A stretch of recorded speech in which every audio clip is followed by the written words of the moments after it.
equidistant as the wind getting up for the first time here this weekend. No, it was just someone running up the stairs. Qualifying heat B and E. Bit of a harder life than usual to Ruben Moya just in front of him. The engines are roaring. The green flag is waving. Checkered flag will be a bit later. As we get on board for this one with Aaron Garcia. What a client this is. Aaron Garcia. Here's the grid in full. Ruben Moya starts on pole position for BB Kart on the red speed. Emmanuel Leodikis looked good in the third round of heat. Starts on the outside of row number 1. Matthias van der Kerkhoff and Aaron Garcia go from row 2. Garcia carrying our onboard camera. Roxanne Lantinga starts on the inside of row 3 as Morgan Moore for company, who also looked good in the previous round of heats. Gabriel Stilp and Toby Gale, they go from row 4. Row 5, Igor Ivanchenko and Tyron Kennard. Row 6, last of the first half of the grid, Daniel Masia and Adam Elbassioni. Then we have on row number 7, Flavio Queira and Alex Martinez. Row number 8, Romain Staleis and Michael Merle. Marc Granada and Thomas Van Vliet on row number 9. Row number 10, Jiménez Merkelbacher and Anton Batedou, Max Lacroix and Franco Escotto running up the top 22 drivers onto our grid. 9 laps to go through as we took a break with the Mini and the Juniors for the third and the penultimate rotation of qualifying heats for the seniors. So keep in mind that after the next 3 qualifying races, well, we'll have one last rotation. So this is race number 4 for the competitors of each of those groups in the senior class. After this one more chance to seal results, one more chance to make up for positions lost in the early stages from yesterday, as we got busy with the first 3 qualifying heats on Friday. On Thursday, shall I say, after the qualifying practice. Why confusion? Well, because there's a slight change of format as we ran a day earlier than in 2025, so that you know. Ruben Moya, in the meantime, 1 win, a 2nd and a 4th. What can he do this time around with Emmanuel Leodikis by his side? Keep in mind that Aaron Garcia has 2 wins to his name. If Ruben goes the same, well, they will be pretty much close on points at the lead of the championship. Aaron Garcia will be slightly further back from 4th on the grid. Very important race this for superheat pole positions. Why? Garcia currently leads those intermediate points on 144 from a possible 150. Moya is only 12 points behind. So, you know, the difference between first and second, 50 to 44, Moya could halve that lead for Garcia in this round. Although at the same time, they're only going to face each other once during this phase. So Moya to win, Garcia second. That'd be a bit touch and go as to whether that would still be advantage one or the other. Garcia won't be happy with that result, of course. He wants to go and win this race. But yeah, this is one that when we get to the end of the 5 rounds, we could be looking back at as the decider for who takes pole position in the superheats and who takes the first haul of championship points as well. Let's not forget that at this stage of the day. Another very slow start, but perfectly legal. There we go, at the acceleration line. Ruben Moya goes, we're lights out.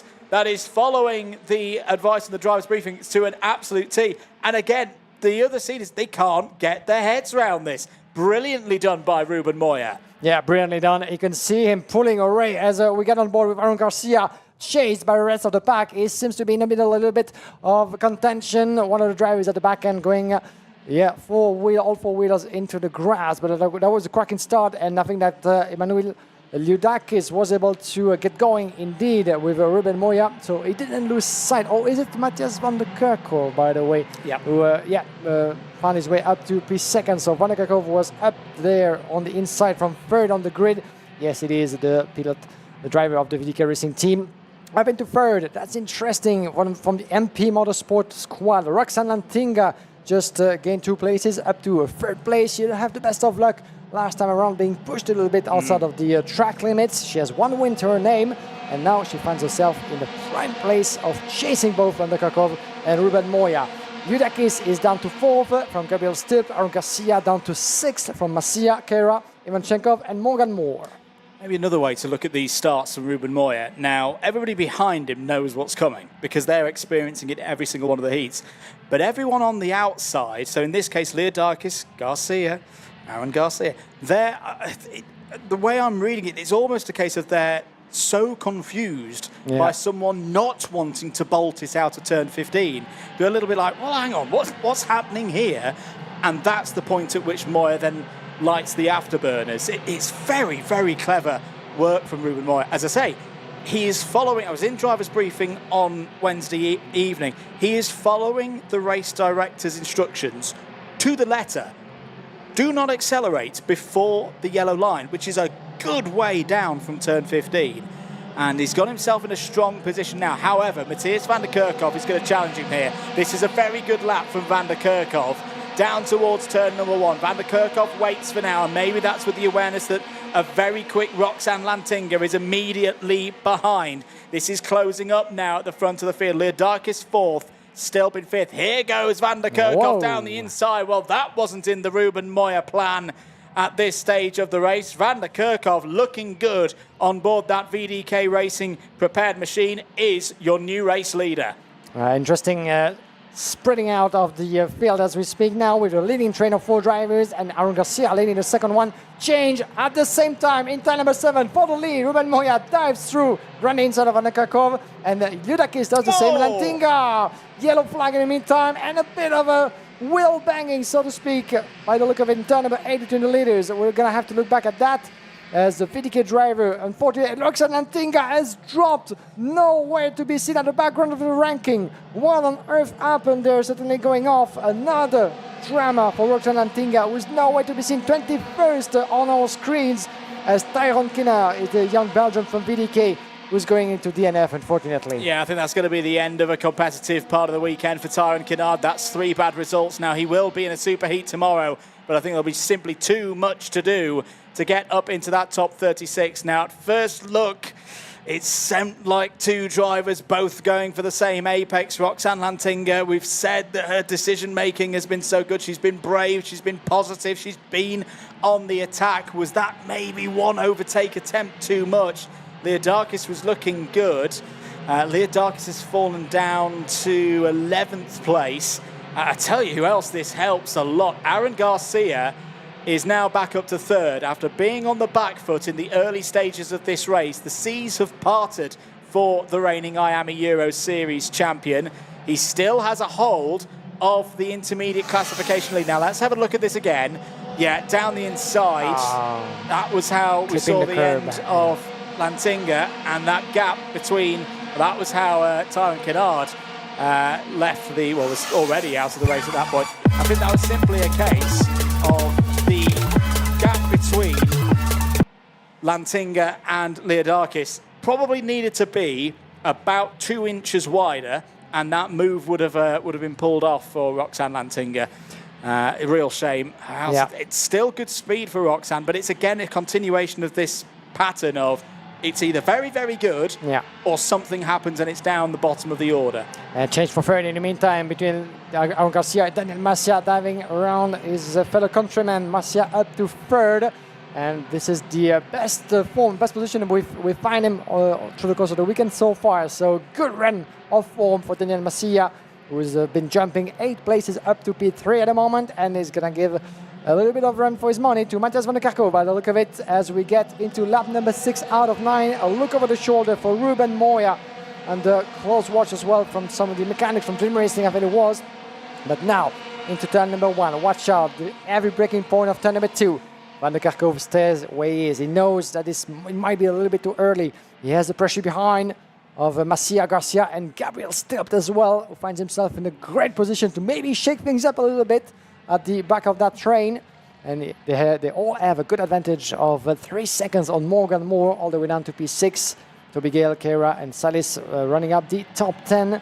And we've lost indeed sight, as you said, of Leodakis down to P12 after that contact with Roxanne Lantinga. We're in 14-10 of events, but the battle is raging and the time is consumed for any of the leaders who try to make a switch and hold on to that. Watch out from Van der Kerkhoff. He knows that he has to make a choice, and quite rapidly. Otherwise, well, Daniel Masia might have other ideas in mind. Still through past Garcia into P4. This is more like it from the 2-time IWF winner. Like in his earlier junior days. Hasn't had a happy day so far here on Friday, but this is back to where he was in the first round of heats on Thursday evening. Could still get better than this as well, because these 3 are surely going to start throwing some shapes, going to start throwing some moves in with 2.5 laps of this particular heat to go. The situation now, though, is as Garcia has got back ahead of Stilp, Moya, I think this is now a must-win race. This is a big opportunity for him to wrestle control of the weekend. At the moment, he would take the lead in the intermediate classification, virtue of the timed qualifying performance from a day or so ago. I tell you what, he's doing what we saw in the previous race as well, using lap 7 as the point to just turn the heat up on those chasing behind. He's got a good gap. Really like how that kart is set up through sector number 3. Very agile, very mobile, responding to Ruben Moya's inputs. The PB kart team, the French squad, have done an impeccable job so far with that setup, as there is a move by Ivanchenko through into 6th place. That's a battle with Morgan Moore and Toby Gale. And we go back with the leaders at some point. There's been a switch indeed. Matías Van der Kerkhoff just lost that 3rd place. Daniel Macia up in 2nd. Here's the battle of the Spaniard potentially. Ruben Moya against Daniel Macia for the win. Ruben Moya has one to his name already, and Daniel Macia is certainly dreaming of getting into that winner's circle at some point through the qualifying heats. But for that, he's going to have to take on the next target. And Moya is certainly not an easy one.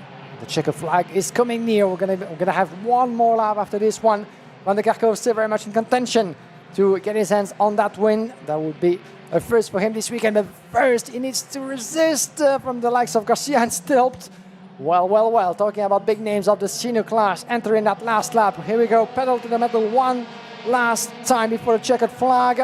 0.2 of a second. There's nothing between Moya and Macia, Van der Kerkhoff, Garcia, and Stilpt. All the top 5 within the same picture. No one dares to move just yet into the first opportunity. 2 of Spain's most experienced drivers in X30 senior racing, wheel to wheel, with Van der Kerkhoff and Garcia starting to draw alongside as well. As Garcia going to have a strong finish to this race and pick up some crucial points. There's a yellow flag out through turn 4. We'll come back to that later on. I think it's Ivanchenko who's fallen off the road and is dropping down through the order. Ruben Moya, can he control this one once again? Not good news for Garcia. Stilp's got back ahead of him. It really needs these points, does Aaron Garcia. Even at this early stage of the season, Ruben Moya really needs this race win. Shuts the door on Dan Macia. That's great racing from both of them. Van der Kerkhoff still in there with a chance. The push-off of turn 14 is going to be important. It's another good one again from Ruben Moya, with the power, with the drive. Ruben Moya wins again and takes the lead in the intermediate classification. Another brilliant drive from Ruben Moya. He is on 10 out of 10 form this week. He has come into this new season a new man, a refreshed driver. This has got to be the best we've seen Ruben Moya, and you can see the appreciation from the marshals. They are clapping that one home. It's a Spain 1-2. PB Kart as the team take the heat win. Club Calicart will be happy with that as well for Daniel Macia. But that is a statement, a proper statement, that Ruben Moya, the days of difficulty, frustration, they are behind him. He is here this week for one purpose and one purpose only. That is to win. He'll take the lead. It's only a 2-point lead over Aaron Garcia going into the final round of heats, but it could be an all-important 2 points. It's now in Moya's hands. He can take a pole position in the super heat tomorrow if he wins his last race. It's as simple as that. Van der Kerkhoff, 3rd. Stilp, 4th. Garcia, 5th. Gale, 6th. Moore, Soleil, Kyra, and Martinez all in the top 10. Marc Granada, good drive there, up 6 spots to 11th. Emmanuel Leodakis recovers to 12th.